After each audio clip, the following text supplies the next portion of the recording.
हम अपने भजन का प्रयोग किसी का अमंगल करने में ना कर दें।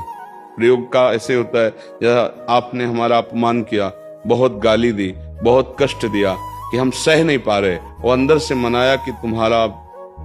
नाश होना चाहिए, दंड होना, तो आपके पास नाम चल रहा है, जितना नाम चल रहा है उसके प्रभाव से उसकी हानि शुरू हो जाएगी, पर उसकी हानि जो होगी उससे ज्यादा हमारी हानि हो गई कि हमारा जो भजन उस महामहिम प्रभु को प्राप्त करने के लिए था वो ऐसे प्रयोग हो गया। दूसरा,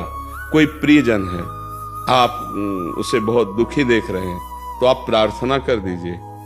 अपने भजन का प्रयोग नहीं,